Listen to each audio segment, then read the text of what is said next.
Une énorme boule de feu ardente fonça droit sur le roi Charles II. L'instant d'après, une explosion à faire trembler le ciel se produisit, faisant vibrer violemment tout leur environnement sous une pression terrifiante. Dans ce dernier moment, les souvenirs du jour où le roi Charles II avait adopté la pauvre Alice envahirent soudain son esprit. Ce jour-là, il avait promis de lui offrir un foyer, et dès lors, il la protégerait comme un véritable père. Son corps déjà épuisé, le roi Charles II murmura une excuse. « L'Empire ne peut plus être sauvé. Qu'au moins je puisse utiliser cette vie pour rendre la protection que tu m'as accordée tout ce temps. Pardon, ma fille. » Alice se tenait silencieuse au milieu des ruines, regardant les sombres fragments d'âme se disperser lentement autour d'elle. Derrière elle, l'archevêque assista à toute la scène tragique, sous le choc. Tremblant, il se parla à lui-même en réalisant l'erreur irréparable qu'il avait commise. « Que ai-je fait ? J'ai tué Sa Majesté. Combien d'erreurs vais-je encore commettre ?» Une rage dévastatrice transforma Alice en un véritable démon. Elle se précipita vers l'archevêque et rugit. « Alors tu dois mourir. » À ce moment, l'archevêque avait complètement perdu la volonté de se battre. Il resta simplement là tandis que la lame brutale d'Alice fendait l'air. Son corps s'effondra au sol, mettant fin à la vie d'un fanatique coupable. Alice se tenait seule au milieu du champ de bataille.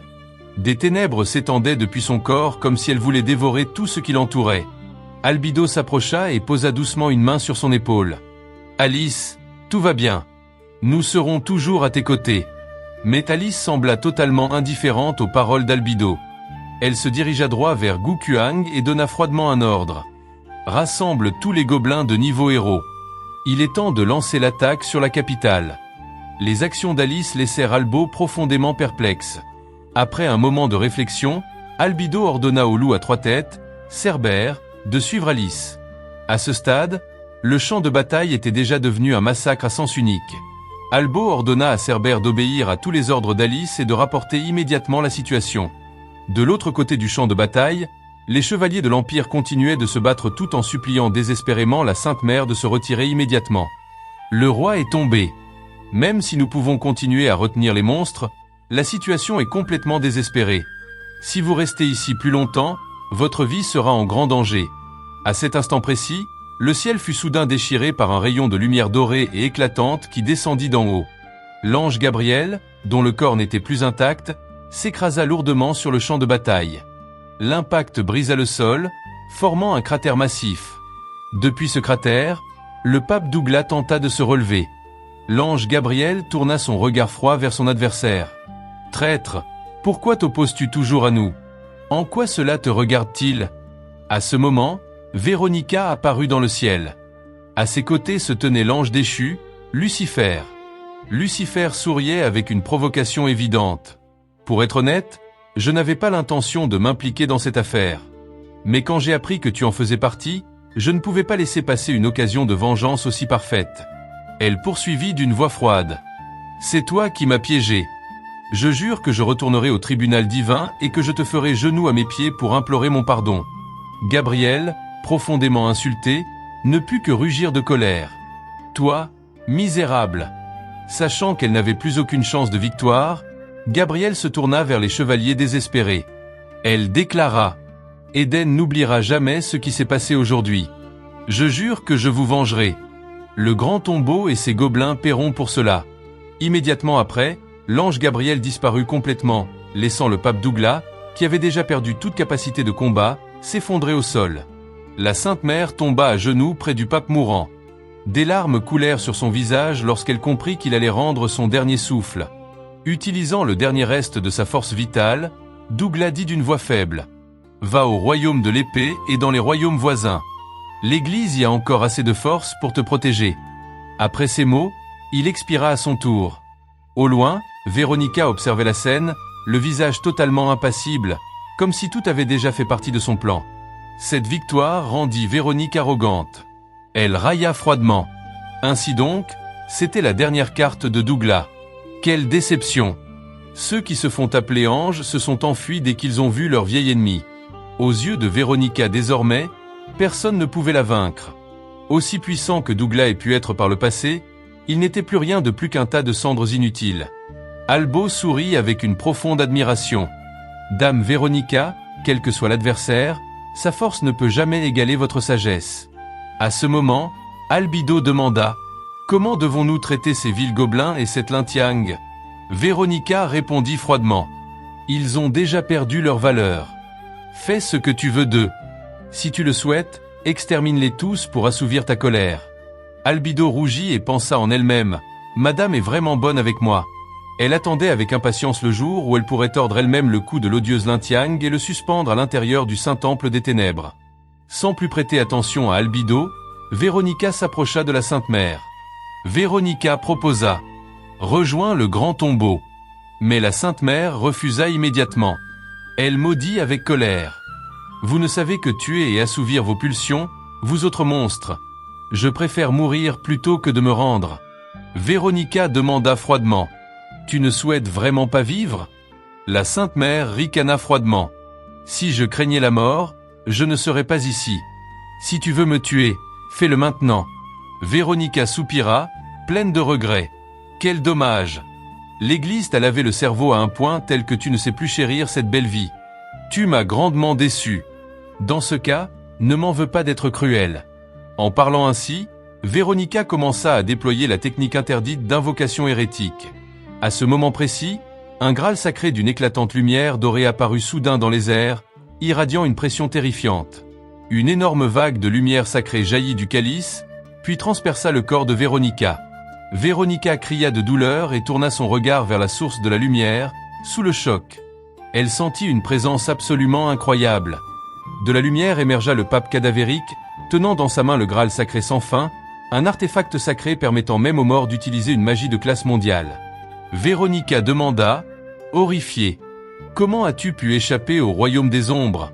Le pape cadavérique répondit froidement, « Douglas est sacrifié pour ramener mon âme afin que je puisse me venger. » La puissance sacrée fit éruption violemment.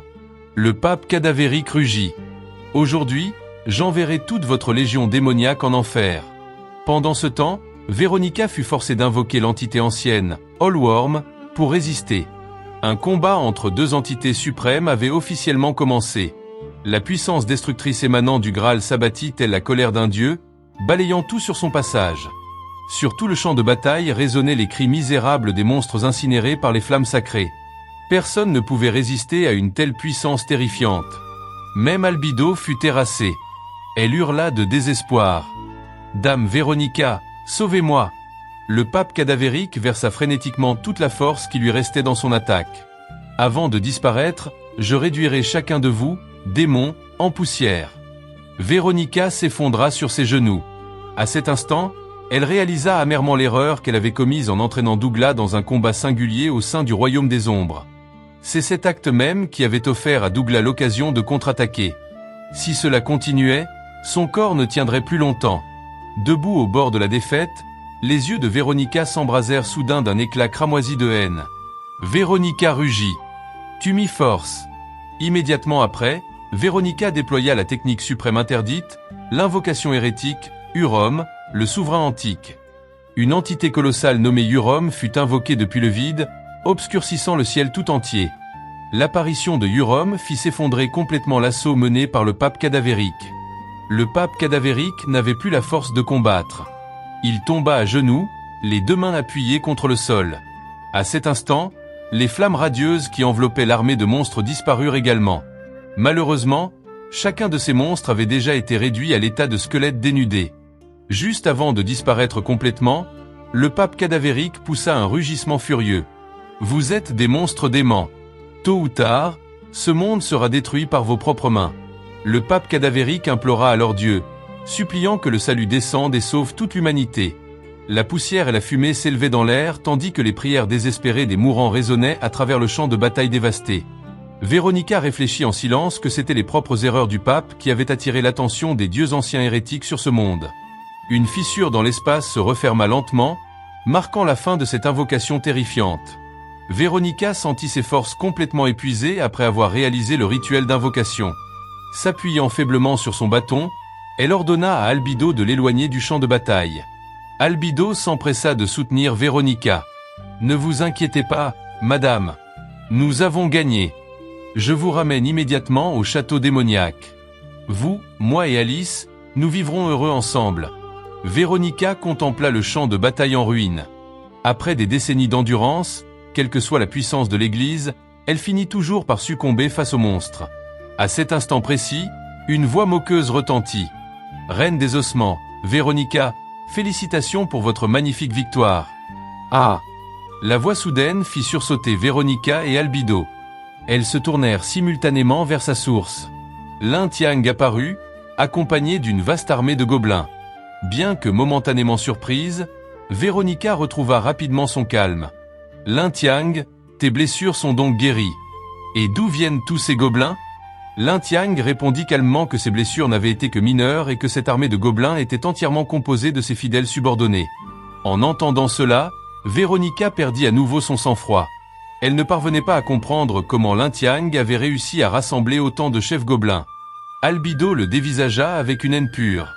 Elle déclara qu'il n'était pas nécessaire de poursuivre la conversation. Avec autant de chefs gobelins présents, il devait simplement tuer Lin Tiang et transformer ses gobelins en fidèles serviteurs du grand tombeau. Lin Tiang sourit de manière provocante. « Vous voulez me tuer? En êtes-vous absolument sûr ?» Intérieurement, il ricana. « Espèce de démon maudit. Tu as donc enfin montré ton vrai visage aujourd'hui. Je te ferai regretter d'être jamais apparu en ce monde. » Folle de rage, Albido s'élança vers lui, décidé à démontrer sa puissance. Sa queue acérée et pointue fouetta violemment en direction de Lin Tiang, déchirant l'air d'un arc sauvage. Une explosion d'énergie cramoisie brilla au point d'impact. Les yeux d'Albido s'écarquillèrent sous le choc en constatant que son attaque avait été complètement bloquée. Un instant plus tard, elle poussa un cri de douleur en réalisant que sa queue avait été blessée. Elle exigea de savoir ce que Lin Tiang avait utilisé pour arrêter son attaque. Alors que Véronica l'avertissait qu'il portait une armure de classe mondiale, Albido trouvait profondément humiliant qu'un faible gobelin puisse posséder un équipement de classe mondiale. Invoquant son arme, elle décida de déchaîner sa technique de charme la plus puissante. D'innombrables cœurs roses flottèrent dans l'air, entourant Lin Tiang dans un espace envoûtant et irréel. Albido réduisit la distance à une vitesse incroyable, convaincu qu'aucun homme ne pouvait résister à un enchantement aussi puissant. Alors qu'elle s'approchait, Lin Tiang resta parfaitement immobile, comme s'il était véritablement tombé sous son charme. Mais au moment où Albido s'approcha tout près, croyant avoir déjà gagné et relâchant sa garde, Lin Tiang invoqua instantanément son arme. Il balança sa lance, créant un vortex d'énergie qui repoussa l'attaque d'Albido. Albido se figea de choc en voyant sa technique complètement neutralisée. Lin Tiang saisit l'instant sans hésitation, activant froidement la capacité d'invocation de foudre de son arme. Un éclair frappa Albido directement, la faisant crier de douleur tandis qu'une lumière aveuglante l'engloutissait. Le coup puissant l'envoya voler, la projetant sur l'herbe, totalement incapable de continuer le combat. Lin Tiang l'observa sans la moindre émotion et déclara que ce genre de choses ne l'intéressait absolument pas. Il se sentait chanceux que durant son séjour au royaume nain, il ait eu de nombreuses occasions de s'entraîner, ce qui l'avait rendu complètement immunisé contre les femmes. Ainsi, son charme n'avait aucun effet sur lui. Véronica était choquée et impressionnée que Lin Tiang soit totalement insensible à un sort de charme d'un niveau aussi élevé. Mais Véronica estimait que Lin Tiang avait choisi le mauvais adversaire. Véronica invoqua immédiatement un cercle magique rouge ardent sous ses pieds pour contre-attaquer. Un sort d'invocation de super rang fut activé. Instantanément, une légion de chevaliers morts-vivants de niveau 95 apparut, au nombre de plusieurs centaines, entièrement équipés d'armes et d'armures. Avec une puissance de combat combinée de 5000, ils étaient prêts à écraser n'importe quel ennemi. Voyant les statistiques de défense redoutables de cette armée, Lin Tiang ordonna immédiatement à ses subordonnés de se disperser et de les user à l'aide d'outils magiques. Les deux camps chargèrent l'un vers l'autre, transformant la prairie en un champ de bataille chaotique. L'armée de gobelins, équipée d'armes de classe mondiale, prit rapidement l'avantage. Chaque coup éliminait de grands nombres de chevaliers morts-vivants, en particulier les gobelins de niveau seigneur démon. Armés d'armes de classe mondiale, leur capacité de combat devenait encore plus terrifiante. En observant cette scène, Véronica réalisa qu'elle avait sous-estimé Lin Tiang. Elle comprit qu'il avait secrètement rassemblé des forces pour s'opposer à elle. Son plan était brillant, tirer profit du conflit entre le Grand Tombeau et l'Église pour en retirer d'énormes bénéfices. Sachant qu'elle ne pourrait pas gagner si le combat continuait, Véronica saisit Albido et décida de se retirer dans le Grand Tombeau. Un portail de téléportation violet s'ouvrit puis disparut, laissant Lin Tiang seul sur le champ de bataille. L'épée de Gobu demanda s'il devait poursuivre immédiatement, Mais Lin Tiang réalisa qu'il était déjà trop tard. Au moment où ils atteindraient le tombeau, Véronica aurait récupéré une partie importante de sa force. À ce moment, la Sainte Mère s'approcha de Lin Tiang et lui offrit son aide. Lin Tiang se tourna vers elle avec un regard suspicieux et demanda ce qu'elle pouvait faire. Tenant le Graal dans ses mains, la Sainte Mère parla fermement, proposant un marché. Elle utiliserait cet artefact sacré pour localiser et transporter Lin Tiang directement jusqu'au grand tombeau sans délai. La seule condition était qu'il élimine Véronica à tout prix, afin que les âmes de ceux de l'église qui étaient tombés puissent enfin reposer en paix. Un panneau système apparut immédiatement. Kézadv, niveau 99, Sainte Mère de Lumière. Bien qu'elle possédât des titres nobles tels qu'incarnation de la bonté et la compétence de défense divine protection de lumière, sa statistique de puissance était étonnamment faible, seulement 900 points. Alors que sa puissance de combat totale atteignait 6500, Lin Tiang fixa les chiffres en se caressant le menton, pensif. Il réalisa que bien qu'elle détint le même rang et le même statut que le pape, sa capacité de combat direct était extrêmement faible. Elle était entièrement axée sur le soutien et la guérison. Lin Tiang retroussa les lèvres en un sourire fier. Il déclara qu'il n'avait de toute façon jamais eu l'intention de laisser ses ennemis en vie. Maintenant qu'il avait un moyen de les localiser, il n'y avait qu'aucune raison d'hésiter plus longtemps.